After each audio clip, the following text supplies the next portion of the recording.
(5월 29일) 월요일 생명의 말씀입니다. 오늘 본문은 사무엘하 2장 12절에서 32절까지의 말씀입니다. 넬의 아들 아브넬과 사울의 아들 이스보셋의 신복들은 마하나임에서 나와 기브온에 이르고, 스루야의 아들 요압과 다윗의 신복들도 나와 기브온 목가에서 그들을 만나 함께 앉으니 이는 못 이쪽이요 그는 못 저쪽이라. 아브넬이 요압에게 이르되, 원하건대 청년들에게 일어나서 우리 앞에서 겨루게 하자. 요압이 이르되, 일어나게 하자. 하매 그들이 일어나 그 수대로 나아가니 베냐민과 사울의 아들 이스보셋의 편에 12명이요 다윗의 신복 중에 12명이라. 각기 상대방의 머리를 잡고 칼로 상대방의 옆구리를 찌르매 일제히 쓰러진지라. 그러므로 그곳을 헬갓 핫수림이라 일컬었으며 기브온에 있더라. 그날의 싸움이 심히 맹렬하더니 아브넬과 이스라엘 사람들이 다윗의 신복들 앞에서 패하니라. 그곳에 스루야의 세 아들 요압과 아비새와 아사엘이 있었는데 아사엘의 발은 들로르같이 빠르더라. 아사엘이 아브넬을 쫓아 달려가되 좌우로 치우치지 않고 아브넬의 뒤를 쫓으니 아브넬이 뒤를 돌아보며 이르되, 아사헬아, 너냐? 대답하되, 나로라. 아브넬이 그에게 이르되, 너는 왼쪽으로나 오른쪽으로나 가서 청년 하나를 붙잡아 그의 군복을 빼앗으라. 하되 아사엘이 그렇게 하기를 원하지 아니하고 그의 뒤를 쫓으매 아브넬이 다시 아사엘에게 이르되, 너는 나 쫓기를 그치라. 내가 너를 쳐서 땅에 엎드러지게 할 까닭이 무엇이냐? 그렇게 하면 내가 어떻게 내 형 요압을 대면하겠느냐? 하되 그가 물러가기를 거절하매 아브넬이 창 뒤끝으로 그의 배를 찌르니 창이 그의 등을 꿰뚫고 나간지라. 곧 그곳에 엎드러져 죽음에 아사엘이 엎드러져 죽은 곳에 이르는 자마다 머물러 섰더라.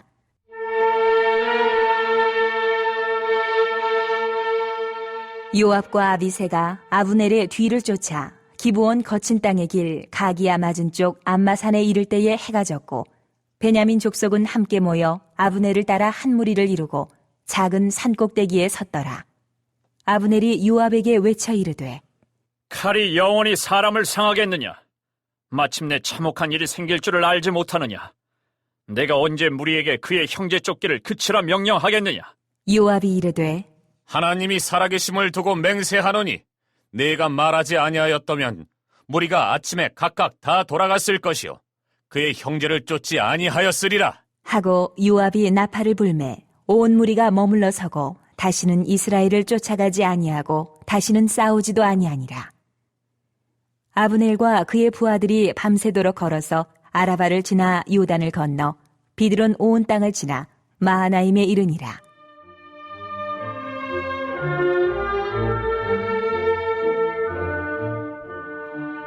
요압이 아브넬 쫓기를 그치고 돌아와 무리를 다 모으니 다윗의 신복 중에 19명과 아사엘이 없어졌으나 다윗의 신복들이 베냐민과 아브넬에게 속한 자들을 쳐서 360명을 죽였더라.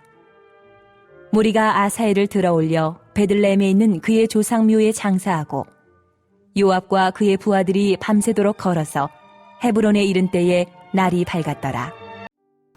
유다 지파의 왕이 된 다윗과 온 이스라엘의 왕이 된 이스보셋이 첫 전투를 벌입니다. 모두 아브라함 자손 한 민족이지만 한쪽이 야욕을 품고 공격하는 상황에서 어쩔 수 없이 맞서 싸워야 하는 상황이 되었습니다. 결국 어느 쪽도 승리할 수 없는 비극적인 싸움의 시작이 된 것입니다. 이스보셋의 군사령관 아브넬이 군대를 이끌고 그들이 머물던 마하나임에서 약 60km 떨어진 기브온으로 향했습니다. 그곳은 유다 지파의 경계와 매우 가까운 지역이었기 때문에 다윗의 군대는 빠르게 맞설 수밖에 없었습니다. 아브넬은 사울을 패하고 다윗을 왕으로 세우신 하나님의 뜻을 거스리고 이스라엘에 대한 지배력을 확장하려는 욕망을 앞세웠습니다. 유다와 이스라엘 군대는 못을 사이에 두고 대치한 상태로 각 진영에서 젊은 군사 10명씩 선발해가지고 서로를 상대하게 했습니다. 마치 스포츠 경기처럼 선발된 대표만 싸우게 하고 뒤에서 응원하며 결과를 지켜본 것입니다. 24명의 청년들이 서로 맞붙어 싸웠는데 모두 쓰러져 죽었습니다. 그러자 양 진영의 군대가 어쩔 수 없이 전면전을 치르게 되었고 요압이 이끄는 유다 군대가 승리를 거두었습니다. 하나님의 뜻에 대적하는 세력으로 이래서 세상에는 피할 수 없는 갈등이 있게 마련입니다. 성도는 언제나 하나님 편에 서야 합니다. 요압이 이끄는 군대가 승리를 거두었고 요압의 형제 아사엘이 아브넬의 뒤를 쫓았습니다. 아브넬은 아사엘에게 그만 쫓아오라고 회유했지만 아사엘은 듣지 않았습니다. 아사엘 혼자서 아브넬을 쫓는 것은 너무 무모하고 위험한 추격이었습니다. 그가 쫓는 상대는 적군의 노련한 수장이었기 때문입니다. 결국 아사엘은 아브넬의 공격을 받아 엎드려져 죽게 됩니다. 유다 군대가 이미 승리를 거두었기 때문에 무리해서 아브넬을 쫓을 이유는 없었습니다. 하지만 아사엘은 어떤 이유 때문이었는지 홀로 아브넬을 상대하려다가 죽임을 당했습니다. 영적 싸움도 마찬가지입니다. 혼자서 악한 세력과 싸우려 한다면 상당히 위험합니다. 공동체가 함께 서로 중보하고 동력하며 싸워야 합니다. 아사엘이 죽은 후에 요압과 아비새는 해질 때까지 아브넬의 뒤를 쫓았습니다. 아브넬은 요압에게 서로 싸움을 그치자며 회유합니다. 수세에 몰리니까 휴전을 요구한 것입니다. 그런데 더 의아한 것은 요압의 반응입니다. 요압은 이스라엘과의 갈등과 전쟁을 끝낼 절호의 기회가 눈앞에 있는데도 무슨 이유 때문인지 그를 놓아 보내줍니다. 이에 아브넬은 마하나임으로 무사히 돌아갈 수 있었고 전열을 가다듬을 기회를 얻습니다. 유다 족속은 이 전투에서 아사엘과 다윗의 신복 19을 잃었고 이스라엘은 360명을 잃었습니다.